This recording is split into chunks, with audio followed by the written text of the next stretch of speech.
Crypto Caesar Capital. Hope you're well. It's the 29th of September 2023. And I just wanted to discuss with you today the BlackRock Bitcoin spot ETF and the road ahead. And of course, discuss the impact that not only the BlackRock spot Bitcoin ETF might have if it's approved, but also all the other applications, because in my view, it's likely that they all will be at some point agreed and they will go ahead. But let's have a look at this and let's take it step by step and let's be realistic about the situation. Okay, so we know that there are a significant amount of institutions who have now applied for a spot Bitcoin ETF. Some of them include BlackRock, for example, which is a huge heavy institution, Fidelity, VanEck, etc. So quite a lot of big heavy hitters in the space who seek a Bitcoin ETF, and I'm sure you all probably know, but BlackRock have a pretty good track record when it comes to applying for ETFs. I think off the top of my head, they've applied for 575 ETFs, and only one of those has ever been denied. So they've got a pretty good track record of getting things accepted. Of course, BlackRock is a huge institution, and people, regulators kind of listen to them when they want something because they can be trusted to do a good job.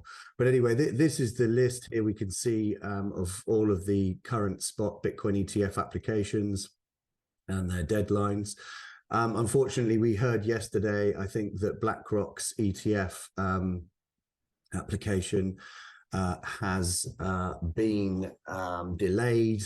Therefore, we will not receive a decision until the beginning of January now, although they could come with a decision of a yes or a no prior to that cutoff date. But the next deadline, I think, for iShares or BlackRock is the 15th of January 2024. But it's quite possible that it could be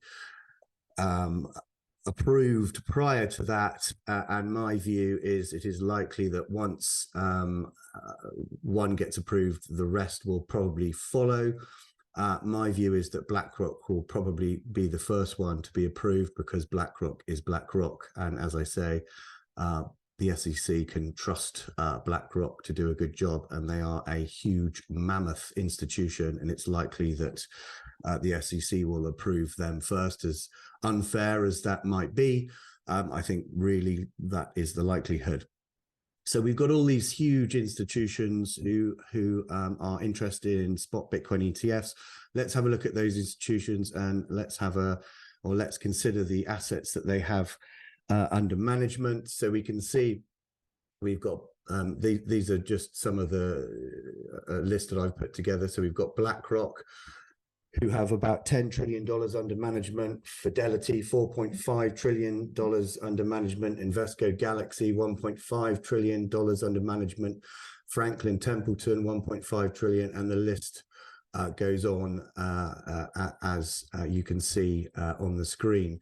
Essentially, the total assets or AUM, assets under management, are about $17.7 trillion. So that's a lot of money to have under management. And if these excuse me, spot Bitcoin ETFs are approved, this will be without a doubt the largest flow of institutional capital into Bitcoin ever. But what I want you to understand immediately is just because they have total assets under management collectively of $17.7 trillion, they're not going to stick all of those, all of that capital into Bitcoin. That's just ridiculous. I see a lot of people on Twitter talking about that, but that's just nonsense. Let's have a look, though, at the percentage of allocation, what we can expect. So what percentage will each firm allocate to Bitcoin by Q4 2024? So we've got to assume that most of them, once agreed, hopefully this year or the beginning of Q1 next year, will want to try and allocate really prior to the halving, but I've given some wiggle room for that. So them being all in position by Q4, so the end of 2024, for what percentage will each firm allocate? That's what we've got to ask ourselves. And essentially, when considering these firms, these asset managers, there are essentially two categories, aren't there? There are the big hitters, we can call them the whales, and there are also the smaller firms, which we could call the sharks. So in my view, the whales are, of course, BlackRock, Fidelity, Invesco, and Franklin Templeton, the sharks being Wisdom Tree, VanEck, ARK, Valkyrie, and Bitwise. Now, there's a lot of debate on Twitter as to how much or what percentage will be allocated to spot Bitcoin ETF.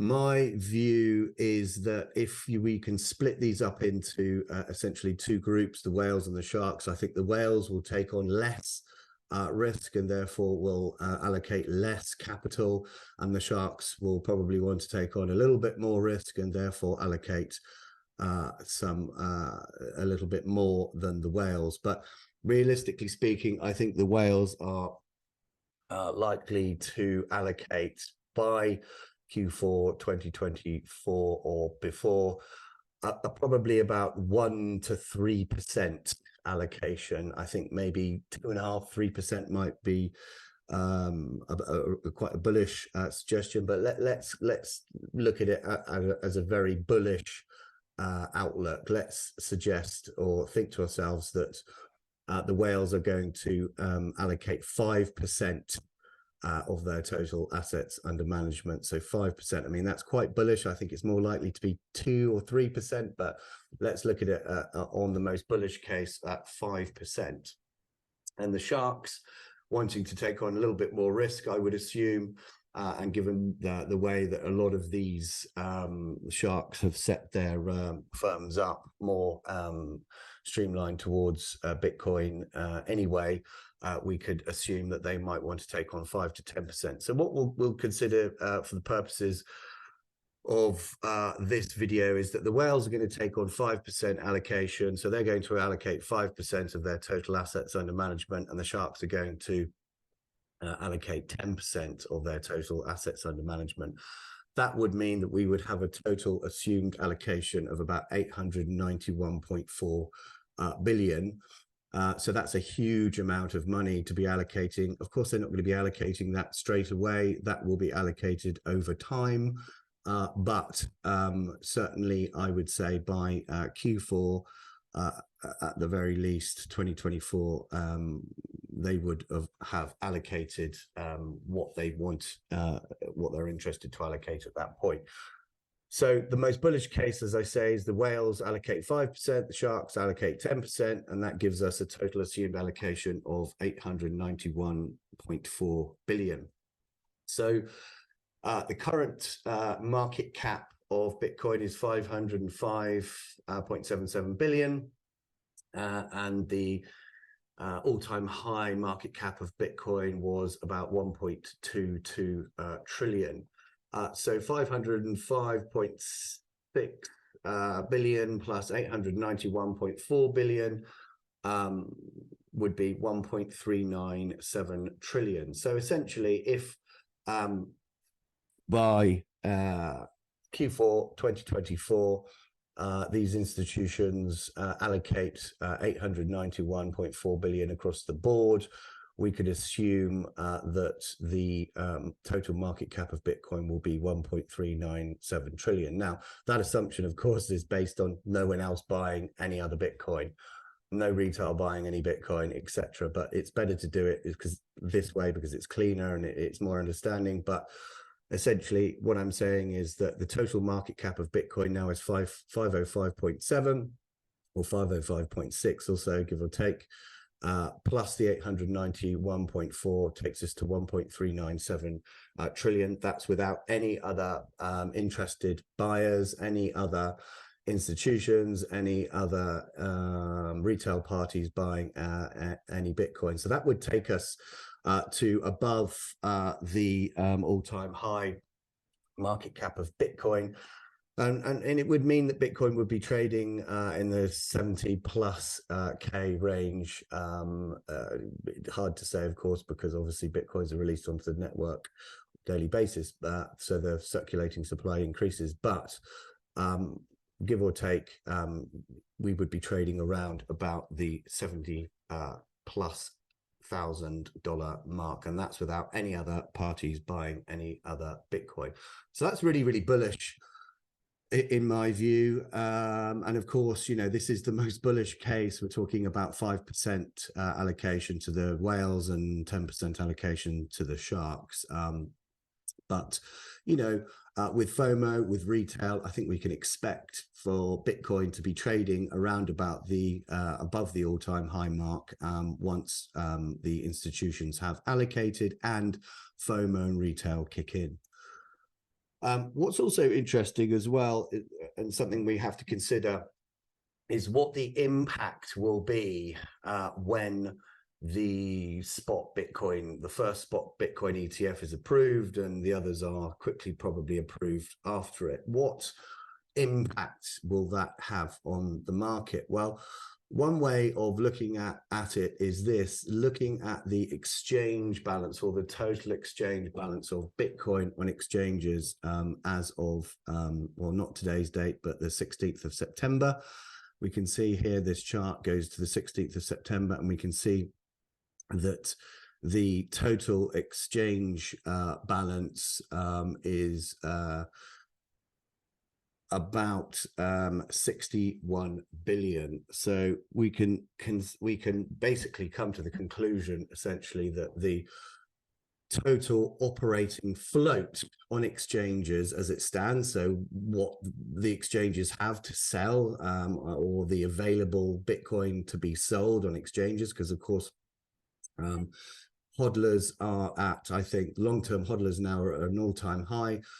So there isn't a huge amount of Bitcoin on exchanges to be sold. So the current total operating float on exchanges, so that's the total amount of Bitcoin on exchanges and ready to be ready for sale, is around about 71,363,560. So that's interesting because there isn't a huge amount of operating float on exchanges. In fact, it's pretty low. And as you've probably noticed with the volatility lately, any large buys of Bitcoin can move the price, or indeed any large sales of Bitcoin can move the price pretty quickly. So what we have to do now is we have to come to some form of assumption as to how much of the 891.4 billion will be allocated in the first, say, 3 to 4 weeks or a couple of months. And if we go for a significantly bullish outlook, and taking into account FOMO and things like that, we might be able to assume, and this of course is the most bullish case, because doing a bullish case is more fun than doing a rather conservative one. So this would, I think the most bullish case would be that 10% of the total assumed allocation of 891.4 billion would potentially be allocated to Bitcoin in those first 3 to 4 weeks or a couple of months. So that would be 89.14 billion. So 89.14 billion of buying power versus the total operating float on the exchanges now of 61 billion. And you can see that there is a massive difference in the numbers weighing in favor of the bulls. So that is significant and something to take into account. So I think that when a spot Bitcoin ETF is approved, and if the others are approved pretty quickly after it, I think that the price will be significantly moved to the upside. So really, the conclusion that we can come to here is that if you have been buying Bitcoin like we have since essentially November 2022, where we called the low, the 4-year cycle low in Bitcoin, where we started to allocate in my group around the sort of 15, 16, 17K mark. From now until then, really, you are front running the largest institutional flow of capital into Bitcoin ever. That's what you're doing. There's a lot of talk on the internet, on social media of BlackRock already buying Bitcoin. I don't accept that at all. That they have to every 3 months show their books, and I think their lawyers would be slightly concerned if they were already buying Bitcoin. So I don't think they're already buying Bitcoin. They could well be manipulating Bitcoin through the papers market. That's possible, through the futures market. To keep it low until they get approval, but I don't think they're buying any or much spot Bitcoin at all at the moment. So really, you are, in my view, front running the largest institutional flow of capital into Bitcoin ever.